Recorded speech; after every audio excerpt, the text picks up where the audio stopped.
Pour découvrir des reportages qui sortent des sentiers battus, Choc est là pour toi. Notre équipe de bénévoles t'a concocté plein de reportages originaux. Société, culture, politique, UQAM et sport, on ratisse large mais toujours avec des angles précis. T'as juste à aller sur notre site internet au choc.ca dans la section reportages. Bonne écoute!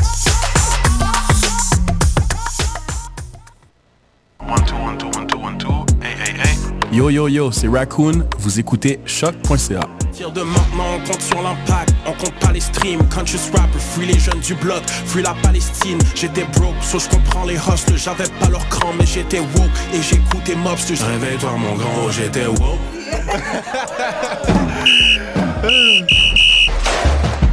C'est le début de la troisième demi. Podcast soccer ludique. Sur les ondes de choc.ca. Voici la troisième. Eh oui, c'est la troisième demi de cette 143e édition sur les ondes de choc.ca. Toujours moi, Mathieu Dasto, à l'animation de ce podcast soccer ludique, éclectique, inclusif, exclusif. C'est toujours sur les ondes de choc.lol.hasard. Et cette semaine, j'ai avec moi Simon Paquette. Salut Mathieu, ça va bien? Ça va toi? Yeah! Yes! J'ai aussi Richard Junior Lewamba. Bonjour messieurs, comment vous allez? Ça va pas pire, ça va pas Dit pire. Richard RDS. A.K.A. Oh. On a déjà de la visite en studio. Oh yeah! On vient juste de commencer, donc je vais laisser nos invités s'installer. On va brasser des grosses affaires à soir. Ben ouais. Avec le beau chandail de Brighton. Au chandail de Brighton. Fait que là, je pense que j'ai allumé les micros de tout le monde. Ouais, ça va. Yes. Hey Étienne, regarde à ta droite sur le micro. Il y a une petite passe. C'est ta passe. C'est ma passe Ligue Québec! Oui, mais expirée de l'année dernière. Ah, ben j'avais celle-là de 2000... On m'entend bien? Oui. J'avais celle de 2023, I guess, que je me suis pas servi. Là, j'ai celle de cette année expirée. T'as celle de l'année dernière. Fait que je peux savoir celle de 2025? La saison est-tu finie? La saison va finir bientôt.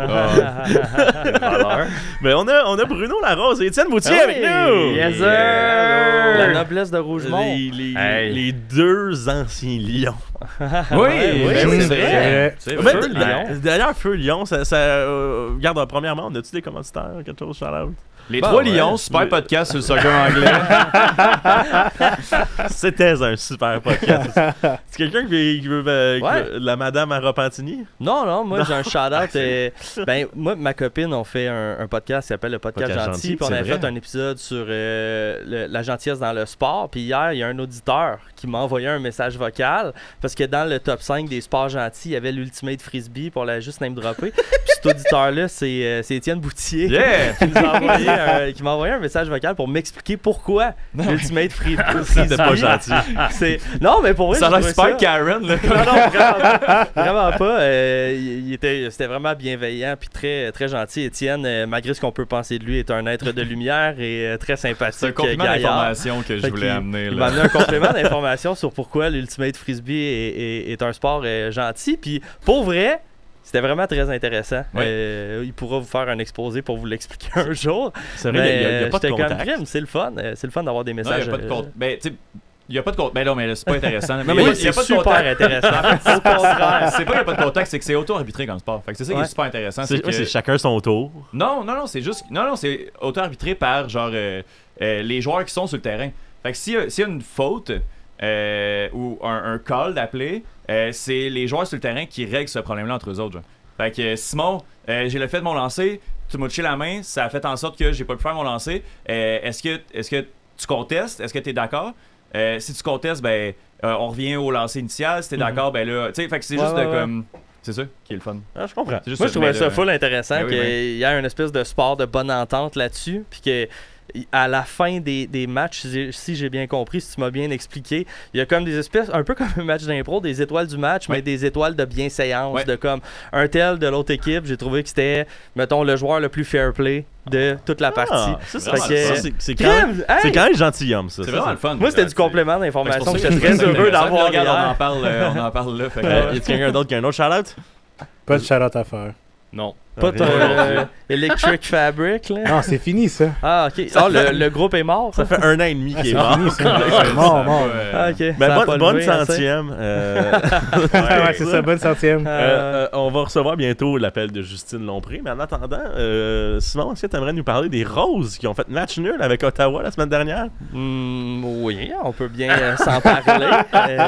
Est-ce que vous avez écouté le match, vous? Je te mentirais pas, je l'ai pas écouté. Tu l'as pas écouté? Ok. Bye, misogyne. Non. Oh, attention à ce que tu dis. Hey, j'ai pas fait 1 heure de char pour faire traiter C'est ça. T'avais raison. Non. Ben, ça fait quelques semaines, disons, que les Roses, un peu à l'image de la nouvelle de Abdou qui est parti, que l'équipe est pas nécessairement dans la tourmente, mais en manque de but, en manque d'offense, en manque peut-être un peu d'identité.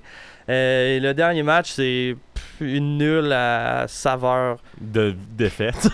Ouais, de cornet à crème glacée sans crème glacée. Là. Fait que t'as juste le cornet sec. Ouais, exact. C'est un peu ça ces temps-ci, depuis 3-4 matchs. On dirait que c'est ça. Ils sont un peu beige à regarder jouer. Puis c'est pas à faute d'essayer. Je pense pas que le club est magiquement mauvais. Là. Je pense que c'est ça. Comme n'importe quelle saison, n'importe quelle équipe, il y a des hauts et des bas. Puis là, ils sont dans un bas. Puis même si Chairim est arrivé et elle a marqué un doublé, 2-3 matchs à peu près, là, il n'y a pas d'offense en ce moment. Ça se passe pas très bien. En milieu de terrain, on se fait défoncer. On est encore la meilleure défense de la ligue, si je me trompe pas. Papier, selon les stats. Ouais, selon les stats. Puis je pense pour vrai qu'on a une bonne défense, mais c'est que là, en ce moment, j'ai l'impression de regarder une mauvaise équipe avec une bonne défense. Fait que si on fait juste regarder le score de chaque match, on dit crime, on était dans la game à chaque match, mais honnêtement, non, on survit à cause de notre bonne défense, mais en avant, il n'y a pas grand-chose qui se passe. Fait que c'était ça le dernier match. C'était un match un peu beige, un peu plate à regarder. Je me sens mal de dire ça parce qu'en plus, tu sais, Robert. Rossi Toyou. Ouais, il m'a écrit. Il nous écoute aussi, je pense. Hein. Ah ouais, c'est vrai. Bon, j'imagine. Il le voit bien aussi. Oui, non, c'est ça. Je pense que... Exact. Puis Robert m'avait écrit en privé Bob. sur Twitter. Là. Ouais, moi, je le connais pas assez. Tu peux l'appeler Bob. Je le connais pas assez pour m'aventurer sur un surnom, mais il nous avait écrit en privé. Puis tu sais, je pense que. Ils font bien des bonnes choses. Puis je pense que c'est ça. Le club est loin d'être catastrophique. Puis je veux pas mal parler envers eux, mais je pense qu'ils sont dans une mauvaise passe. Puis je pense que Robert travaille fort à trouver. C'est correct. Dans toutes les équipes, il y en a des slumps. Là. Ah ouais, exact. Mais c'est ça. J'ai hâte que Boychuk soit pas tout seul en avant et que. Je sais pas, au dernier match, en plus, je veux pas envoyer personne en dessous du bus, mais je pense qu'il essaye un peu de bouger le line-up. Là. Thibaut était partante, Moniard aussi était partante. Je sais pas trop ce qu'il essayait de remuer en avant avec ça, parce que c'est des filles, surtout qui normalement embarquent en fin de match pour un dernier 20 minutes, puis avoir un peu plus de sport dans les jambes à donner. Ça n'a pas fonctionné au dernier match. Je sais pas trop ce que ça va prendre. J'ai hâte que Noémie Paquin marque enfin son premier but avec cette équipe-là parce qu'elle a fait tout bien sauf marquer. Ouais, c'est ça. Puis j'ai juste hâte que ça débloque pour que ça soit pas juste Boychuk et Chairim. J'ai hâte qu'il y ait Paquin aussi. Peut-être que Bob voulait envoyer un message à ses partants. Peut-être. On va pas se mettre à l'appeler Bob pour... je l'ai appelé Bob, désolé, mais... Le mal est fait. Là. Ah ouais, c'est ça. Puis vous autres, vous en pensez quoi? Qu'est-ce qui se passe? Vous avez rien regardé? Moi, j'ai regardé l'avant-dernière game, la défaite. Ouais. Je crois 2-1 a marqué le premier but à l'extérieur. Je pense que ton analyse est quand même assez claire. Ça reste une nouvelle équipe, des nouvelles joueuses. Ça avait bien parti, c'est le fun. Nouvelle ligue. C'est pas une catastrophe. C'est pas une catastrophe non plus, mais oui, des petits coups de mou, c'est normal. Je pense que tout ce qui s'est passé avec Latifa Abdou, ça a bien, ça a bien distrait aussi, là, je crois. Ouais, ça me fait penser, en début de saison, avant... on en parlera après. On a quelqu'un qui nous appelle. J'espère que c'est Étienne qui fait un personnage. Quoi? La troisième demi. Bonjour! Eh bien, bonsoir. Allô? Bonjour. Serait-ce Justine Lompré, présidente des 1642 MTL? En chair et en os. Ben, pas en chair puis pas en os. En ondes et en voix. En ondes et en voix. Comment ça va, Justine? Ça va bien, vous autres? Ça va. Écoute, je t'ai invité à venir nous jaser parce que c'est votre 10e anniversaire ce samedi. Que vous avez invité une grande légende du club à venir être sonneur de cloche, mais... Ben oui, c'est correct, je vais être là. La légende. Bruno va sonner la cloche. mais oui, mais c'est ça, j'aimerais ça que tu nous parles un peu de cette journée-là festive pour ton groupe et toi. Ben oui, en effet, depuis le début de l'année, depuis le mois de janvier, on savait que la date du 13 septembre, c'est une date qu'on avait encerclée puis qu'on se disait que ça allait être le fameux match du 10e anniversaire. Et à partir de ce moment-là, ben, on s'est mis à brainstormer Tony, Mathieu, Eric, Nicolas Brassard, Jonah, Nancy et moi pour savoir qui devait être ce fameux sonneur de cloche lors du match du 10e anniversaire. On se souvient que le premier sonneur était Denis Coderre. Oh! Donc baseball. Ça a mal vieilli, comme on dit. Fait qu'on y est allé, on a réfléchi de tout bord. On s'est dit, est-ce qu'on invite Madame Plante pour faire un espèce de loop aux 10 ans? Mais comme elle est toujours en ce moment mairesse de Montréal, on est, vous savez, le groupe est apolitique à ce niveau-là, donc on voulait pas inviter la mairesse, mais peut-être qu'un jour, en tant qu'ex-mairesse, elle pourra sonner, qui sait. Puis par la suite, on est allé dans des légendes. Est-ce que Mauro Biello pourrait sonner? Est-ce que ça pourrait être Nick DeSantis qui a été là une bonne partie là, de ces 10 ans-là? Puis à un moment donné, on a juste réfléchi que pour nous, le joueur qui, sans aucun doute, a marqué ces 10 dernières années-là, ben, c'est Nacho Piatti. Fait qu'on a tenté une perche. On a un membre chez nous là, qui a un contact un petit peu plus direct avec Nacho, qui est pas un homme facile à rejoindre, là. Je vais être bien honnête. Ah ouais. Très, très difficile, très bohème dans l'âme, là. Donc les technologies, tout ça, c'est pas son fort, là. Je vous l'apprends ce soir. Hein? Mais voilà, puis on sait que par le passé, il avait refusé parce qu'il avait des engagements avec la MLS espagnole, entre autres à New York. Donc, une fois qu'on a reçu là, la confirmation que ça lui tentait, j'ai lui par courriel écrit quelques fois là, pour céduler la fameuse date. Puis c'est ça, il sera en ville, il devait arriver en ville hier. Oh. Donc, moi hier on m'a dit vendredi. Ah bon, c'est ça. Mais Nacho, c'est ça aussi là. C'est va-t-il être là, va-t-il pas être là? À quel moment sera-t-il là? Puis quand que je dis on m'a dit, c'est juste que Patrice Bernier essayait d'organiser un souper avec Assun Camara puis Marco Donadel. Ah non. Quand que Nacho va être là, puis j'ai attendu vendredi. Voilà. Fait que ça, c'est une bonne nouvelle. Fait que voilà, c'est un peu ça. Puis on est vraiment, vraiment contents de notre coup.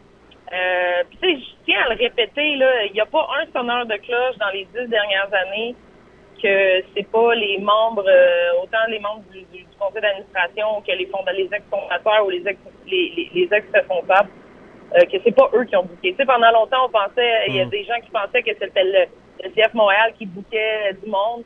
Ce n'est pas le cas. Ça n'a jamais été le cas, puis ça sera jamais le cas. Donc ça, je vais être très, très clair là-dessus. Donc on est quand même très, très content de notre coup pour samedi. Ouais. Ben moi, je te crois pas. Hein. Je suis sûr que c'est le CF qui a booké le shérif. Là. Ah ouais, c'est sûr. Étienne? Justine, Étienne Boutier des Trois-Lions. J'ai deux questions. Premièrement, est-ce que les 1642 t'ont autorisé à nous parler présentement? As-tu raccroché? Elle a raccroché. Elle a raccroché. Wow! Elle va clairement rappeler, c'est sûr. Je voulais savoir quand est-ce qu'on aurait Olivier Primo. Même de quel... Le prime! À politique, il faut le pogner là, parce que... avant qu'il soit trop tard. Si j'ai juste, mettons, genre, est passé dans un tunnel, quel excellent... Ah là. Oui, Justine. Ouais, ben je sais pas ce qui s'est passé, mais vous m'avez flushé. Non, c'est toi qui nous as flushé. Non, on n'a rien fait de notre côté. Quand Étienne s'est mis à parler, le son a coupé. Ouais. Je suis désolé. Okay, j'ai deux questions, Justine. Vas-y. Est-ce que les 1642 t'ont autorisé à nous parler présentement?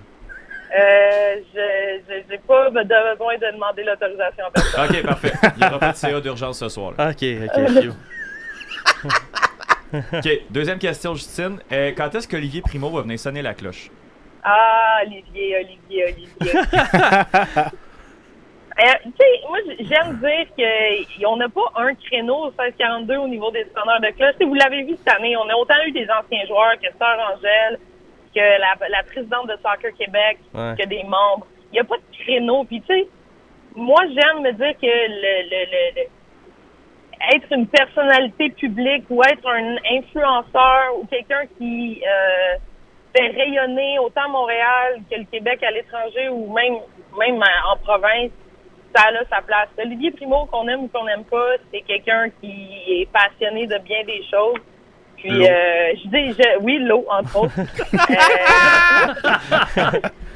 Ben, je dirais pas non à Olivier, mais d'ici la fin de la saison, qui sait? Il reste encore 2 matchs à domicile, messieurs. Justine, contrairement à Olivier Primo, tu serais une excellente politicienne. Elle est déjà prête. Merci. Puis, tu sais, je tiens à mentionner une autre chose. Des fois, il peut y avoir des informations ironiques qui circulent, entre autres, sur la merveilleuse plateforme, là, très, très, très accessible, qui est X et Twitter. La cloche, c'est pas... Parce que là, pendant les 10 dernières années, il y a de nombreuses personnes qui ont pensé que cette fameuse cloche-là avait été achetée par le club, financée par le club. C'est complètement faux. Elle a coûté 11 000 et ce 11 000 $-là a été payé par le 1642, par les membres. Elle provient d'une église du Massachusetts, c'est ça? Elle provient d'une église du Massachusetts et on l'a acheté à un brocanteur de l'Ohio. Donc, elle a été mise dans un camion en Ohio. Elle a traversé la douane et 11 000 $ plus tard, elle était au stade Saputo. La seule autorisation qu'on a demandé au club à l'époque, c'était de l'installer et d'utiliser leur et de le mettre à son endroit. Rattaché à la cloche a été couvert et payé par les membres. Est-ce que quand on va sur le site internet pour acheter des billets, est-ce qu'il y a un petit picot qui est enlevé pour la place de la cloche? C'est juste pour savoir, là, en tout cas, on demandera à Mathieu, là, le compteur de picot en chef. Ben, c'est Mathieu au leadership du 1642. Son titre, c'est compteur de picot. Le compteur de picot en chef. Ben, c'est super. Puis, dernière question pour toi. Est-ce que vous allez recevoir la madame de Terrebonne, un moment donné, comme sonneuse de cloche? La madame de Repentigny. Repentigny, pardon. Celle qui... Désolé pour ceux qui nous écoutent. C'est une référence. Là. Il y a une référence de gang d'une vidéo qui a juste 400 vues sur YouTube. On le mettra sur ses réseaux. Ouais, je le mettrai sur mes réseaux. Ça va pas niaiser. J'ai plusieurs glands. Un peu niché. Ouais, c'est trop niché. Attends, j'avais une question aussi pour toi. Est-ce que vous avez des activités en lien avec le 10e anniversaire ou ça va être vraiment au stade que les gens vont profiter de la j'invite les gens à arriver avant 19h30. On aura au coup de sifflet de départ quelque chose qui sera déployé. Puis si c'est pas le cas, puis que vous vous posez encore la question, ben tous les membres, le membership du 1642 permettra aux membres après le match de vivre une expérience un petit peu unique. Ça, je vais garder la surprise, mais il y aura quelque chose de bien après le match. Puis tout va commencer dès 3h dans le stationnement du Centre Pierre Charbonneau avec un tailgate old style, comme on dit, avec shérif qui sera là avec des tacos. On a de la bière, on a des tacos, on a le shérif, puis et on a même, qui sait, peut-être plusieurs anciens membres du 1642, des fondateurs qui vont venir passer la soirée avec nous. Donc, je sais qu'il y en a certains en ce moment au studio qui ont leur membership du 1642. Oh yeah! Oui, nous a boulié. J'ai reçu le email, mais je pense pas que je peux y aller après la game. Moi, je te confirme que si t'es membre, tu peux y aller. Oui, mais c'est plus que je suis dans le stade de manière, en tout cas, médiatique. Médiatique, journalistique, je pense. Journalistique. T'es dans le press box, c'est pas grave. Journalistiquement, tu peux aller voir ça ressemble à quoi. Ben oui, je comprends ce que tu dis. Je vais quand même m'informer auprès de la team des coms. Même encore là, je pense que t'as pas besoin de les informer, tu peux y aller comme tu veux. T'es un membre. T'es un membre en règle, t'as le droit de le faire. Ça, c'est plus problématique que tu sois un membre en règle que tu y ailles. Non, qu'est-ce qui serait problématique, c'est que j'aurais gardé mes billets de saison puis j'aurais fait de l'argent sur le dos du club en voyant les... Mais je l'ai pas fait, contrairement à d'autres personnes. Shots fired. On sait tous de qui tu parles. Non. Venez. Puis pour de vrai, il annonce beau samedi. La température d'automne est parfaite. On a un tailgate le fun. On a des festivités pendant le match. Nacho est là. Après le match, il y a des festivités un after party avec du monde que je nommerai pas. Puis on se voit au 16. On se voit samedi. Super. Crème. Mais gros merci d'avoir étalé tout ça. Puis on se voit samedi, merci Justine. On se voit samedi, messieurs. Bye. Bye. C'était Justine Lompré des Trois Lions. Oui. Hey, avant qu'on continue, par exemple, je veux pas qu'on passe sous silence le fait que quand elle a appelé, la première chose qu'on a entendu d'elle, c'est raton laveur. On peut pas passer ça. Il s'en passe des affaires, ça arrive, non? Sinon, là, on avait fini de parler des roses, je crois. Ça fait le tour. Mais là, tant qu'à vous avoir, les gars, je n'en ai pas parlé, mais tu sais, c'est effectivement la fin des Trois Lions cette année. Première saison en quoi, 5-6 ans? 7 ans. 7 ans. On fait 7 ans, ouais. 7 ans. Voulez-vous nous conter un peu la genèse de pourquoi vous en revenez pas du tout? Ben, en fait, Bruno, on est en froid. Ouais, c'est ça. Moi et Étienne, on est en fuck. Non, mais. C'est une question de temps et tout. Ouais, je pense que, tu sais, ça, que les horaires, c'est rendu compliqué. Là. On n'était jamais capable de le faire quand on le faisait. D'habitude, on se disait, on le faisait lundi. Finalement, on le faisait le mercredi. Ouais. Fait que ça a commencé à être un peu tannant, un peu comme ça. Puis. Je pense qu'on avait le goût de juste regarder ça pour le fun puis pas de se donner un rendez-vous. Juste prendre de la bière puis jaser de soccer sans faire la même affaire. Ouais, mais l'année passée, on avait commencé à faire une semaine sur 2 aussi. C'était un peu le début de la fin. Là. Ouais, ben... Tu sais, chaque début de saison, on est comme super motivé. Puis là, on est comme, OK, on fait ça. Puis l'année passée, on s'est dit comme, OK, peut-être en faire moins, mais en faire mieux, plus préparé. Puis tout. Puis au final, on regarde les games. Je sais pas qu'on n'a pas de préparation, mais on regarde les games. Puis après ça, on ouvre les micros. Puis on jase. Puis moi, c'était. Un peu comme ici, Oui. Ben non, c'est pas vrai. On prépare. Moi, j'ai préparé de quoi préparé souvent comme un petit peu plus que le niveau de préparation. Tu sais. Ah oui. Non, ben faut. Non, mais je comprends. Puis je pense que moi, ça cadrait peut-être plus avec ce que j'avais envie de faire. Mais moi, je trouve ça cool de garder le channel ouvert. Je pense que si jamais les trois on a envie de jaser, il y a de quoi qui se passe en Premier League où on veut faire un épisode de mi-saison, moi je suis quand même ouvert à ça aussi. Là. Fait que c'est comme une soft fin. Là. Ça peut juste devenir ça, un début d'année, un milieu d'année, un fin d'année. Ah ouais, puis tu sais là on n'a pas fait en début d'année, moi ça accordait moins avec mon temps puis tout, mais genre pour vrai, c'est un peu ça. Là, parmi les 7 ans, c'était quoi votre meilleur souvenir jusqu'à présent? Moi je l'ai en estime le mien. Moi j'ai commencé à écouter les Trois Lions parce que j'ai rencontré Étienne ici en février 2020. Fait que les Trois Lions, c'était pas quelque chose que je connaissais. Fait que moi, j'ai commencé avec les épisodes pandémiques. Ah, si, bon. En vidéoconférence, là. Mais c'est surtout qu'ils parlaient pas de soccer. Ah non, il n'y avait rien à dire. Puis moi, Justine est son top 16 des régions administratives. C'était fourette. Sinon, tu sais, à un moment donné, je pense que c'est Étienne qui parlait de son amour de Fleetwood Mac. Ah, probablement, mais je peux encore en parler. C'est pas mort encore. On va voir Stevie Nicks à Brooklyn. Avez-vous eu des invités?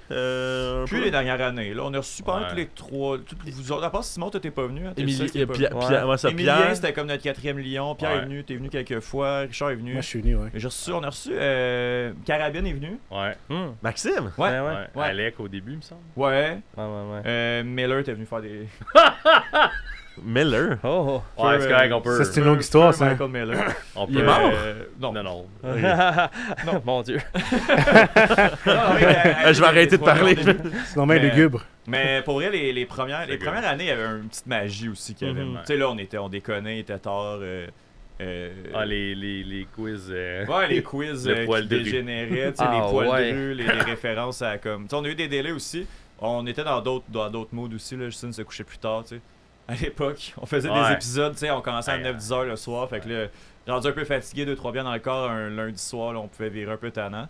Fait que tu sais, dans ça, après notre 100e, on avait fait un épisode avec comme des best-of, des petits clips, tu sais. Ouais. Puis on n'aurait pas pu faire ça à 200, puis peut-être qu'on s'est peut-être rendu à 300. Ah, quand même, hein? On s'est rendu à 200, 250, là, je pourrais regarder, mais c'est ce genre de truc de même là, qu'on n'aurait pas pu clipper parce que c'était c'était moins ça le vibe aussi, plus sérieux. Je tiens à dire qu'il y a un épisode qui avait aucun des 3 membres qui étaient là. Ben oui. Oh my god, ça c'était bon, ça l'année passée. Toutes on a fait 3 ou 4 fois le spécial de, ça c'était bon ça. Du 1er avril, là, ça. Ouais. Juste se mettre à parler du soccer italien. Je pense que c'était le premier, là, les 3 fromages. C'était épique, c'est incroyable. Puis là, genre, on s'est mis à faire ça c'était drôle. C'était bon, là. Ouais. Moi, je me rappelle, j'avais personnifié Justine pendant un épisode. Oui, c'était ça, hein? Ouais. Ok, ouais, c'est clair. Je faisais Étienne, puis Richard faisait Bruno. C'était bon, C'était terrible comme imitation, là. Ça avait été hot, là. Ouais, ben bref, mais félicitations, merci. les chums. puis, Belle fin. Bonne fin! Bonne fin. 200, hey, pour vrai, faut qu'on se rende à 300. Là, on a 291 épisodes. On a fait 9. On a mais fait parlez pas de soccer au pire. Là. Faites juste 9 épisodes.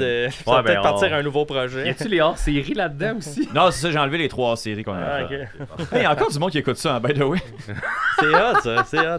Genre, il y a comme 44 écoutes le 5 septembre. 44, c'est beaucoup. Là. Ouais, mais ça, c'est moi avec l'épisode des régions administratives. 44! Il écoute une fois par semaine. Minimum. Mais en fait, c'est mon réveil matin. Ça start le podcast. Wow. Mais bref. Richard, t'avais-tu un petit quelque chose pour nous? Ben, rapidement, je sais que les qualifications pour la Coupe du Monde, en Afrique spécifiquement, oh là. sachant que mon pays est sur le bord de se qualifier, Ça a passé proche. Malheureusement, on n'est pas encore qualifié. Ben, on est encore en voie de se qualifier. C'est juste qu'il faut passer par les barrages, malheureusement. Ça a fini 3-2 face au Sénégal. On menait 2-0. Mais étant fan congolais, je le savais très bien que ça allait virer au vinaigre parce qu'on ne sait pas tenir une avance. Et comme de fait, ça a été la catastrophe tout le long de la game. Au moins, c'était pas comme une équipe de pied. Ça reste contre le Sénégal, quand même une des puissances en Afrique aussi. Là. Ça, c'est sûr. Mais ce que je retiens de ce match-là, c'est quand même capable de lutter contre n'importe quelle équipe en Afrique. Puis je trouve qu'au niveau du foot africain, il y a vraiment comme une parité, sachant que, outre les Marocains, tu as les Algériens qui sont faciles à battre, entre guillemets. Tu as les Camerounais qui ont perdu face au Cap-Vert. Ouais, puis justement, Cap-Vert sont qualifiés, là, right? Oui, ils sont sur le bord d'être qualifiés. Ils sont sur le bord, là. Ouais. C'est la première fois de leur histoire qu'ils vont être qualifiés. Ça va être malade, ça. Puis je trouve que, en tant que tel, le football africain est vraiment en santé, puis je suis vraiment fier. Ouais, vraiment, c'est une région qui est super forte. On dirait que genre le parcours du Congo, c'est un peu comme le Canada il y a 6 ans, là, mais comme dans une région vraiment plus forte. Tu savais le nombre de trucs qui s'est passé dans cette sélection-là. Dans le sens, c'est comme si on menait 2-0 contre la Jamaïque, puis on perd 3-2 en fin de match un peu weird, ou contre Haïti, ou whatever. Là, c'est sûr, c'est Sénégal, c'était super fort, là, mais quand c'était 2-0, c'était comme, oh, ok, là, c'est bon. Je vous mentirais pas, j'ai pleuré. Là. Ah ouais, hein? Ouais, j'étais tellement heureux. Là. Mais malheureusement, il faut qu'on passe par les barrages. Mais quand t'as dit que c'était 2-0, moi, j'ai ouvert la télé, j'ai commencé à regarder, puis je suis comme, je pense que je suis en train de les jinxer. J'ai fermé la télé, j'étais comme, ça se passait plus bien. Fait que dans le fond, les barrages, il y a 4 équipes, là, c'est Gabon, Madagascar, puis Burkina Faso. C'est pas encore officiel, mais ça serait ça si... Ça serait ça. Il reste 2 matchs encore avant que ce soit les barrages. Ok. Puis en plus, si ça se termine à l'heure actuelle, t'as le Congo qui ferait les barrages, t'as peut-être, je pense, le Cameroun, t'as le Nigeria aussi qui est deuxième en passant, qui a fait match nul face à l'Afrique du Sud. C'est quand même des grosses équipes. OK. Puis en plus, le gagnant de ce barrage-là va affronter le gagnant d'un barrage en Asie ou en Océanie. Ok. Donc c'est vraiment complexe. C'est pas encore officiel. C'est jouable. Surveiller le fleuve, là. Ouais, mais moi, tout ce que je veux, le Canada affronte le Congo. Puis pour de vrai, je serais tellement heureux, là, mais bon. Tu prendrais pour qui? On s'en parle, on s'en parle en 2026. C'est l'année prochaine, ça. Tu vas avoir un chandail comme Maman Kelsey à la finale du Super Bowl. Ouais, en effet. Moitié. Séparé par le fleuve au centre. Exact. Maman Chouanière. Étienne, t'avais-tu un petit quelque chose pour nous? Ouais. Avez-vous d'autres trucs à jaser, vous autres? Ou, parce que je l'ai fait tantôt, là, puis c'est un peu long, fait qu'on se laissera aller un peu dans le truc. Mais... Les 3 lions sont morts, les amis. Ok, je te demande. Vive les 3 lions. Vive les 3 lions. Et j'ai envie de vous parler du camp des recrues du Canadien de Montréal qui a commencé hier. T'es sérieux? Non, c'est pas vrai. J'étais sûr que c'était vrai. Le personnage de Denis he's back. Il est dégoûté. Non, mais j'étais comme, je t'aime bien, Étienne, mais on va passer à un autre appel. Là. Non, c'est pas vrai. Il est-tu bon, lui? Florian Jacquet à lui. Les mains à lui est rendu gros, là. Sa mère, il a donné à manger. Non, j'ai envie de parler de la Premier League. Le début de saison est commencé. Il y a eu 3 matchs. Chacune des équipes a joué 3 matchs depuis le début de la saison. Et j'ai envie de parler un peu du mercato. parler, en fait, des besoins des équipes à la fin de la dernière saison. De parler du mercato selon les besoins, puis de parler du début de saison. Je vais voler le scoop pour Sunderland, les besoins, toutes. Bon, ok. Ouais, on a quand même tiré notre épingle du jeu là, quand même depuis le début de l'année. Spoilez pas, là! Oh, pardon. Mais ouais, c'est ça, exact. Fait que juste parler, on va passer les équipes. Il y a des équipes qui sont. Je viens une fois par 2 mois, je peux-tu parler? Ben oui! Par 4 mois. J'ai juste sorti le standing. Là. Je voulais voir c'était quoi, là, les forces. Non, ça va. Donc, oui, c'est ça. Parler de chacune des équipes, il y a des équipes quand même moins intéressantes. Là, on va passer rapidement, mais je voulais quand même qu'on fasse un mini portrait du début de la saison en Premier League. Je suis tellement down pour ça. Let's go. Avez-vous vu combien d'argent qui a été dépensé? C'était pas un record? C'est 2 milliards en affaire de même? Ou... C'est 3 milliards. 3 milliards. 3 milliards. Il y a 3 milliards. Tu sais, après ça, c'est comme... Tu sais, oui, il y a 3 milliards. Après ça... City qui ramasse un 100 sur un joueur, qui va prendre ce 50-là, qui va en prendre un 50. Tu sais, il y a 3 milliards qui se sont promenés. Il n'y a pas 3 milliards qui s'est dépensé en argent. Là. Ça s'est bougé pas mal. Mais reste que c'est quand même beaucoup d'argent. Il y en a beaucoup aussi intra-ligue. Fait qu'au final, ça a bougé un peu. Mais reste que c'est quand même vraiment beaucoup d'argent brassé. Les prix de transfert sont énormes. Mais c'est l'époque. On est rendu. J'ai séparé par catégorie aussi. Fait moi, je commencerai avec les promus. Burnley. Burnley. Dans le mercato, là, en fait de la saison, on s'est départi de 2 excellents joueurs défensifs. Là, James Trafford, le gardien de but, futur pépite. Là. Pépite, là, parce qu'il y a un bon numéro de l'équipe d'Angleterre. Qui est deuxième. Là. Ouais, exact. Attends, eux, ils venaient d'être promus. Oui, exact. Puis ils ont vendu. Oui. Oh, damn, let's go. Ouais.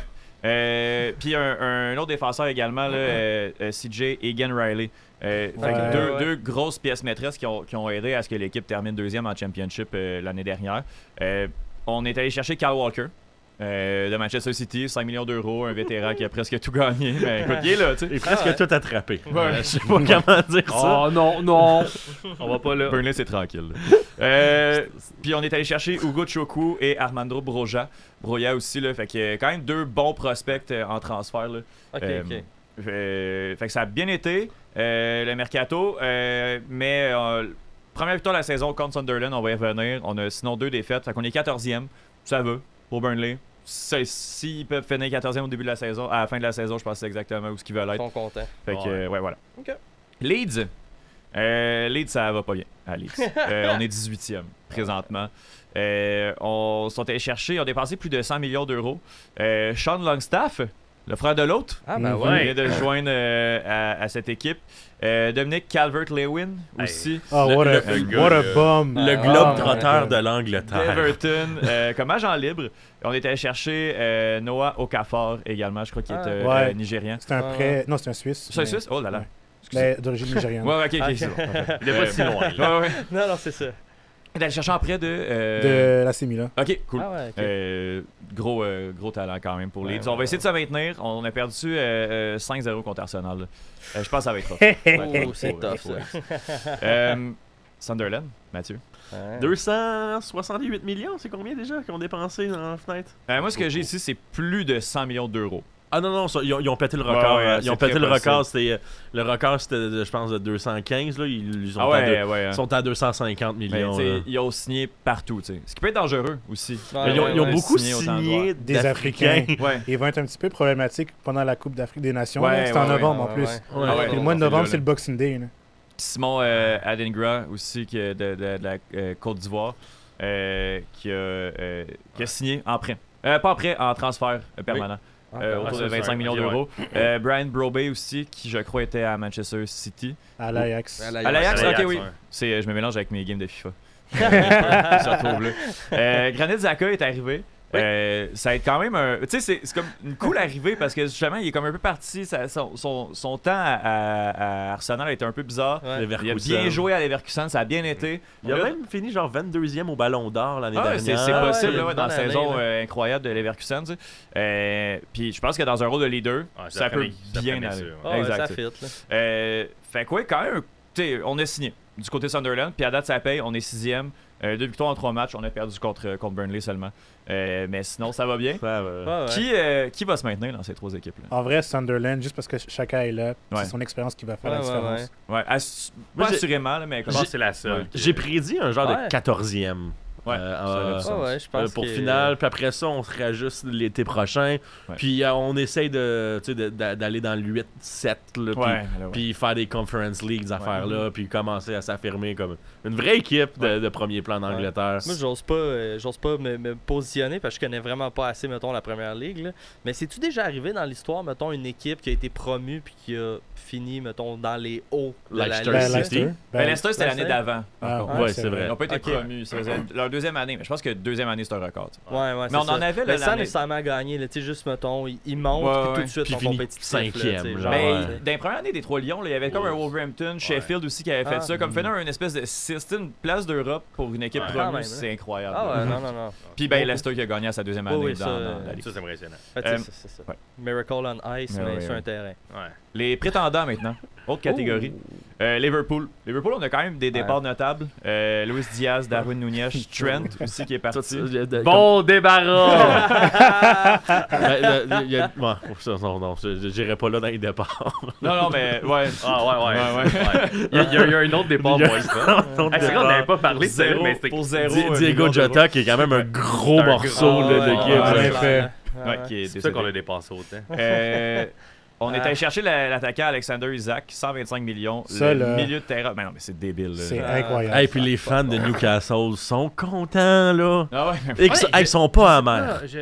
Moi, je sais pas.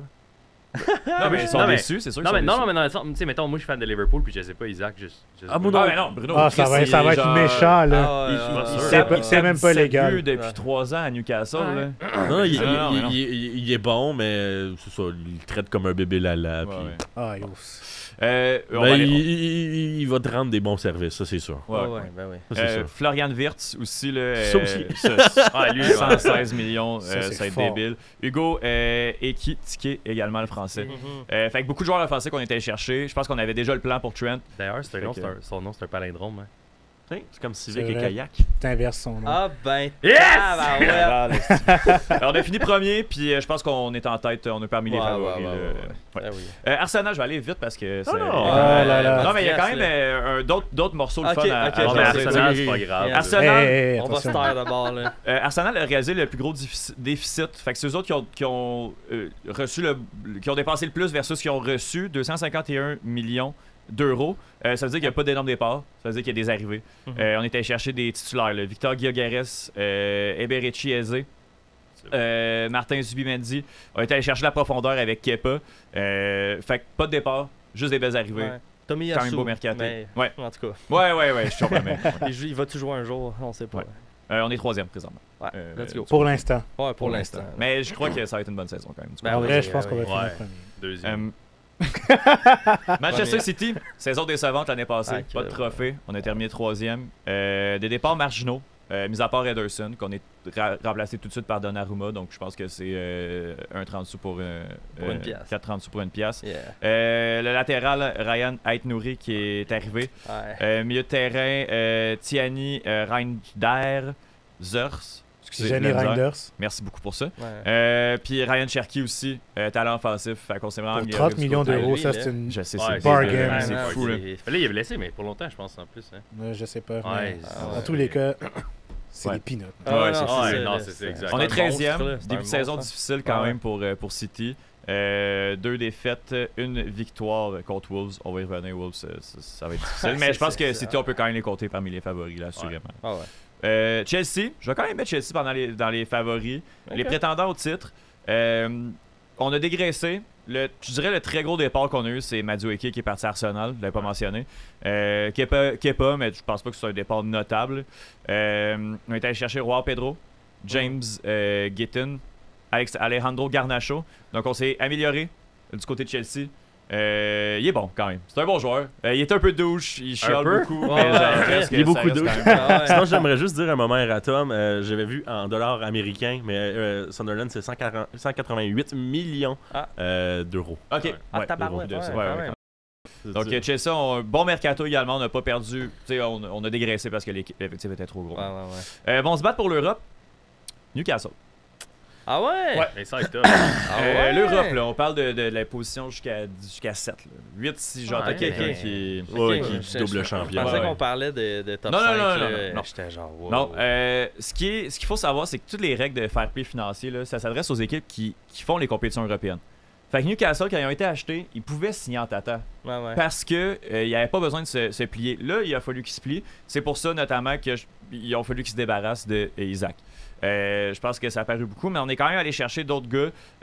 Jacob Ramsey d'Aston Villa, Anthony Elanga, je l'adore. Gardien Aaron Ramsdale en prêt. Fait qu'on a quand même réussi à bien manœuvrer, même si on a une grosse perte. Puis je pense que oui, Isaac est vraiment fort, mais je pense qu'on peut quand même là, viser le top 10 plus pour Newcastle. T'as oublié un joueur que t'as pas nommé, mais un attaquant qui s'appelle Nick Voltemade. L'Allemand. Ouais, que je m'avais noté ici que je parlais voir.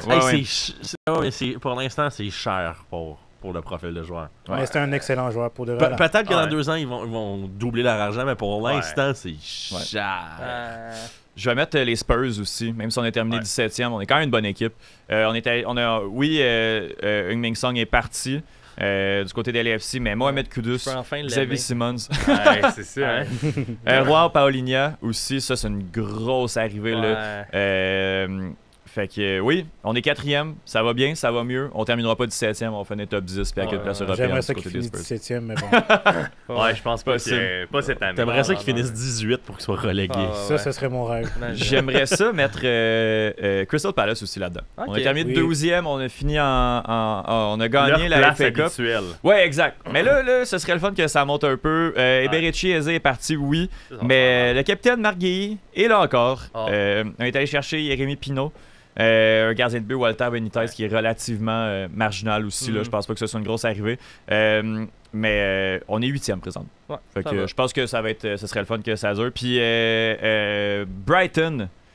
Ah ouais. Mais ça, c'est juste parce que je veux. Là. Okay. C'est juste parce que genre, c'est juste moi. C'est une belle équipe, Brighton. Ils sont tellement le fun à avoir joué. C'est un de mes clubs préférés depuis une couple d'années. Puis genre, j'ai regardé plus de minutes de Brighton cette année que Manchester United. Là. C'est pour dire. Ben, oui. Avec raison. On a terminé 8e. On a eu des gros départs. Joao Pedro, Pervis Estupiñán. Adingra également. On est allé chercher beaucoup de renforts défensifs. Maxime de Cuper, Kostoulas également. On avait déjà dans notre giron des joueurs offensifs qu'on était déjà prêts. Un qui a un nom super anglais mais qui n'est pas anglais, je ne me rappelle plus de son nom, mais qui fait bien depuis le début de la saison. Brighton, j'aimerais ça. Là, on est 11e présentement, victoire contre Manchester City. Départ difficile malgré des occasions de marquer. Là, on n'a juste pas été capable de finir, mais comme 92 poteaux contre Everton. Puis on s'est fait avoir à la fin contre Fulham. Fait que je pense qu'on est meilleur que notre classement, assurément, du côté de Brighton. Dans la catégorie plus de mal que de bien, je vais passer rapidement. C'est des équipes qui ont perdu plus de joueurs qu'ils en ont gagné. Là. Brentford, ils se sont fait complètement vider. Puis on est allé chercher. En partant du coach aussi. Comment? En partant du coach. Oui, exactement, Franck. Qui est parti du côté des Spurs. Bournemouth également. Beaucoup de départs, pas énormément d'arrivées. Tu sais, il y a justement Ouattara. Qui était là, qui est parti là, justement du côté de Brentford, mais je pense que c'est la seule arrivée de Brentford. Everton, on a un bon début de saison. On est allé chercher Jack Grealish, mais j'en ai rien à battre. Mais on est 5e, ça durera pas du côté d'Everton. Fulham également, on a perdu beaucoup trop de joueurs pour ça. Ça va être difficile. La catégorie, j'ai peur. Aston Villa, West Ham, Wolverhampton, on s'est juste fait vider. Puis Wolves, ça descend. Wolves, ça descend. Manchester United est où? Attends. Dans la catégorie What the fuck. C'est ça. Avec Nottingham Forest, juste. On est 10e. Là, finalement, le coach est parti. Nuno. Ce qui est quand même bizarre. Au final, c'est très Chelsea-esque de se débarrasser de son coach aussi rapidement dans la saison. Fait que j'aurais mis comme plus c'est fait vider ou quelque chose comme ça, mais non. Juste. What the fuck. Ouais, what the fuck. Puis what the fuck, Manu, là. Oui! C'est pas avec les meilleurs joueurs que tu fais les meilleures équipes. C'est exactement la définition de Manu. C'est que tu t'en vas chercher le meilleur joueur disponible, tu signes à un prix de fou. T'as pas de plan pour lui dans l'effectif. Ils ont fait du 1 pour 1. Burmo est arrivé, Garnacho est parti. Ils ont fait, Højlund est parti, Sesko est rentré. Beaucoup de joueurs offensifs. Ils sont nuls, vont être nuls. Puis Ruben Amorim in ou out? Out. Out, mais pas parce que c'est de sa faute. Entre 10 et 15 pour mais en Manuel. même temps, ça manque de stabilité, cette équipe-là, depuis des années. Bref, c'est la troisième demi de cette année. Merci, Étienne, de cette année, de cette semaine. Merci Simon, merci Richard, merci Bruno, merci Étienne, merci Justine, merci la madame de Repentigny. Sur ce top 10. J'ai plein de glands.